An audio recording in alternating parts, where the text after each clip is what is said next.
ายดี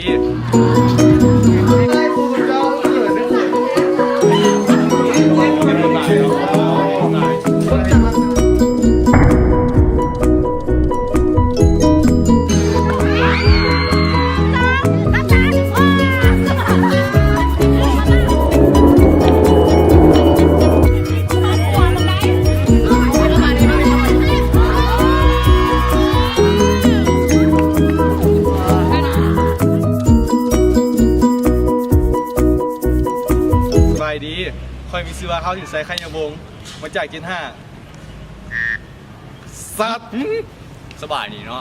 อยู่กับค่อยแบกกิวยังอีกซึ่งวันนี้พวกเขาจะพาทางเข้าไปสู่เกี่ยวกับงานที่จะจัดขึ้นในวัยนี้ซึ่งจะเป็นอย่างไรนั้นนำพวกเขามาเลยแล้วอย่าตกใจกับสิ่งที่เกิดขึ้นเนาะเพราะว่ามันปวดหลายซึ่งงานที่เราจะจัดขึ้นนี้มีชื่อว่าส่งท้ายปีเก่าFor New Year ซึ่งเมื่อมาฮอดจุดนี้แล้วก็เป็นหน้าประตูซึ่งทางในนั้นก็มีที่ความมวลซื่นและสีสันหลากหลายที่พวกเขาได้เตรียมไว้ทางในและจะพร้อมเปิดให้รุ่นน้องได้ครับชมนะครับฟังและเล่นกิจกรรมพร้อมกันในวัยนี้แล้วตอนนี้ก็มาฮอดหน้างานกันแล้วซึ่งจะเป็นอย่างไรนั้นก็นำไอ้มาเลย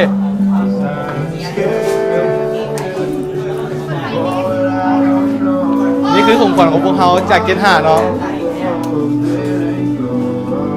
เบาเขาขอสัมภาษณ์ทางในระบบรู้สึกยังไงที่ได้รับหน้าที่การประองขวัญรู้สึกว่าค่อยบนแน่ใจกับกล่องสิ้นนี้ล่ะเพราะว่าบางทีมันอาจจะเป็นยาสิ่งผิดกฎหมายก็ว่าผิดกฎหมายเนาะผิดกฎหมายคิดว่าจากลักษณะแล้วลักษณะนี้อัดแข่งเนาะเป็นลักษณะอัดแข่งคล้ายๆคือผู้ให้นี่จะพกปิดบังอย่างเนาะอัดแข่งไปนี่น่าสงสัย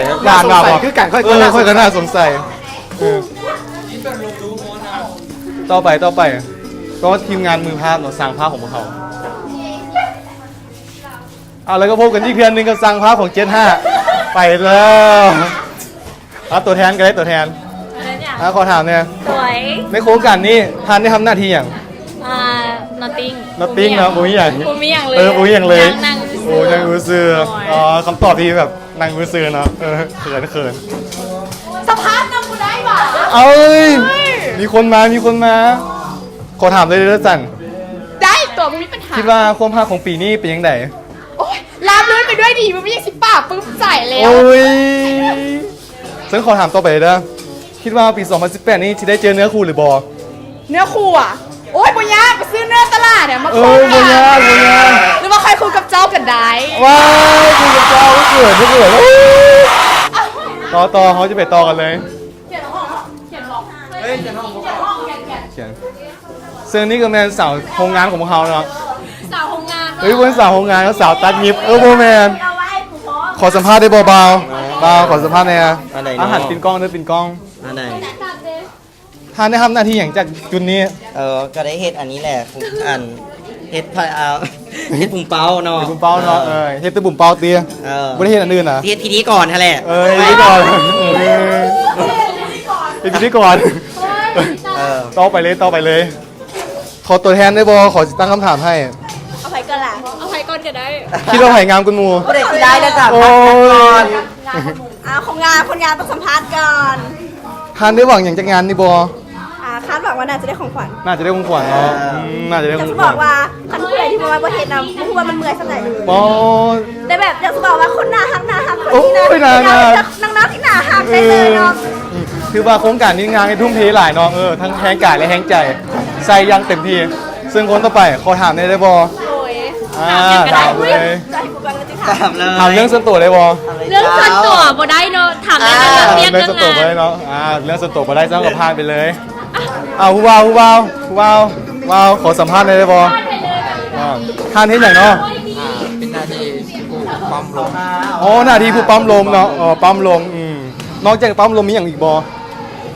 ชอบปั๊มผู้สาวปั๊มผู้สาวปั๊มผู้สาวจัดไปตัว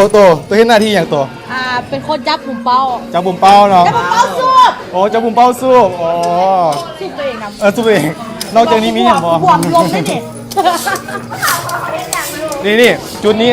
ตากล้องเขาจุดนี้น่าสนใจอะไรจุดนี้นี่มานำมา อันนี้คือหน่วยงานอย่างเนาะ เอาแป้งใส่ อ๋อเอาแป้งใส่ถุงจุดประสงค์เพื่ออย่าง เพื่อครอบครัวให้เป็นเกลือ อ๋อวัวขมวนอะไรของเปื้อนเนาะสีสาลายมันจะลองบออยากลองบออยากลองบอ โอ้จากรอเหรอโอ้จากวาดอย่าเสียงเลยเดี๋ยวต่อไปห้องน้ำกันไปเลยเขาอยากรู้ว่ามีกิจกรรมอย่างเนี้ยซึ่งก็จะไปถามหัวหน้าหน่วยคุมกิจกรรมกันเลยไฮได้ยินข่าวว่าเป็นคนซื้อน้ำก้อนเหรอ แม่แล้วนักหลาย ผู้ชายก็อยู่จะคนอยู่แต่กระเทยเห็นผู้หญิงไปแบก เอาโตเข้าแรกหรือจ่ายเงิน จ่ายเงินเนาะรุ่นนี้รวยเห็น อ๋อรุ่นนี้รวยจ่ายเงินเอาเนาะดี น้อยหนึง ขันเอาโตเข้าแรกสิมีคนเอาบอ บอก บอกมีคนเอา แม่แล้วจะได้จ่าย เอ เงิน อ ทีเดียว ซึ่งตอนนี้เขาก็สังเกตเห็นมีจุดหนึ่งที่พิเศษกว่าหมู่จุดนั้นเนาะจุดที่มีป้ายซื้อซึ่งเขาจะไขข้อสงสัยนี้ไปพร้อมๆกันนำมาเลยขอสัมภาษณ์แน่ผู้สาวขอสัมภาษณ์แน่ยับดิ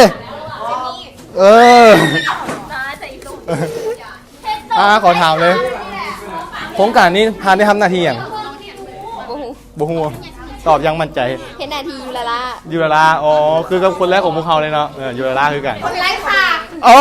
มีเสียงยังไม่ได้ใส่คนไรค่ะขอสัมภาษณ์ในระบบผู้สาวพร้อมที่จะต้อนรับปี 2018 นี้แล้วหรือบอ พร้อมเสมอพร้อมแล้ว พร้อมแล้วเนาะท่านได้คาดหวังอย่างจากปีหน้าที่จะมาฮอนนี่บอ ได้ผัว ขอให้ได้ผัวไวๆเนาะ ขอไว้เนาะมีสเปคอย่างบอ บอกบ่ได้ บอกบ่ได้เนาะสัมภาษณ์เลยเนาะ ว้ายซึ้งใจหวานซึ้งขอถามอีกตื่นได้บอทานกำลังเห็นอย่างอยู่ ให้กำลังใจคนแล้วก็เฮ็ดไปซื้อให้คนอยู่เนาะ อ๋อ นี่ก็คืออีกมุมนึงเนาะที่เป็นจุดสงสัยแล้วเขาก็ไขข้อสงสัยได้แล้ว แต่ทานหยุดก่อนทานเห็นบางสิ่งบางอย่างวะนั่นแหละคือปริศนาของห้องเจน5ฉะนั้นเราจะเริ่มกันเลยไปไหนเด้อดีคางคนรอเนาะดีคางคนรอนี่อาจจะเป็นจุดลึกลับของห้องเจน5ก็เป็นไปได้เนาะสิ่งนี้อาจจะเปิดเผยสู่ Facebook ครั้งแรกก็เป็นได้เนาะเน็ตไอดอลของเจน5ในที่สุดกับโมฮอสเซเลบของเจน5เนาะซึ่งขออนุญาตถามได้บอให้โอกาสเป็นปินโตก่อนเนาะ6 ลายตอนนี้นะ6 ลายคิดว่าห้องนี้เจ้ามีความโดดเด่นหลายปันใด ห้องนี้ป่ะโดดเด่น โดดเด่น โดดเด่นหลาย โดดเด่นหลายเนาะคำถามต่อไป คิดว่าโครงการนี้จะไปได้ดีหรือบอ โอ้ได้ดีหลายสุดยอดเลยพวกคุณมาทุกคนในห้องพากันความเพลงความใจ เอาใจใส่เนาะโมให้ความใจกัน น้องกับให้ความพมือสินะ แมนโอ้แมนเป็นคำตอบที่ดีเนาะแมน เซเลบต้องตอบแนวนี้เอา ขอคำถามข้อสุดท้ายเนาะ โดย ความพังในปีนี้เป็นยังไง ไม่อยากจะเมา เบิกจะเบาเนาะสวยงามเป็นบอ เกือบ เกือบสวยงามพาเกือบเนาะสวยงามแล้ว สวยงามแล้ว หวังว่าจะ2018มันจะมีผู้เข้ามาหลายๆนะ อ๋อมีผู้คนไม่หลาย อยู่เด้อ ผู้มาจีบไหมเนาะโอ้เซเลบเฮาขอบใจหลายเด้อสำหรับคำตอบและคำถามโดยซึ่งเมื่อฮอดจุดนี้แล้ว พวกเขากับเวลาหยุดไปเที่ยวเท่านี้และการสัมภาษณ์ครั้งนี้ก็เป็นไปด้วยความราบรื่นและมวลซืนและนี่คือบรรดาหน้าตาของผู้ให้สัมภาษณ์เบิ่งกล้องด้วยสุด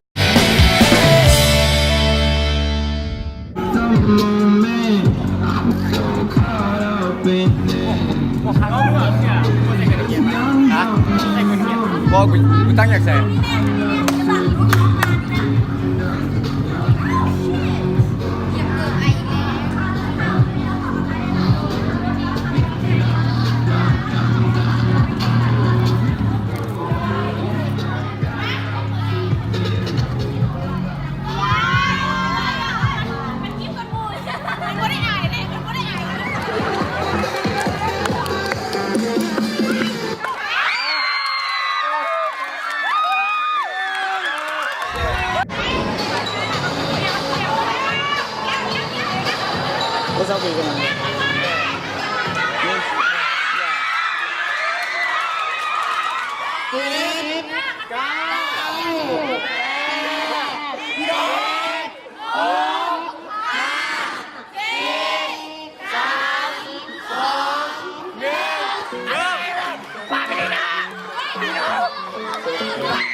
ให้ผู้ชนะเลย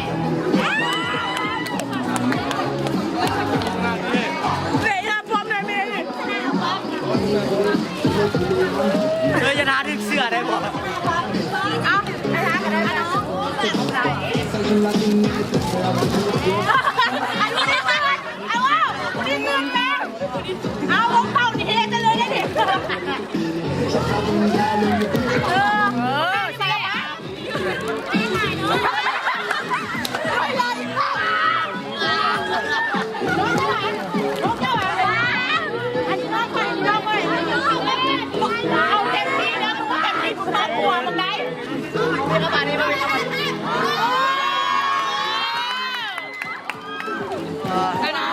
อันกูนี่ญาติแรกสูงเอาถึงเสือได้ตามเลย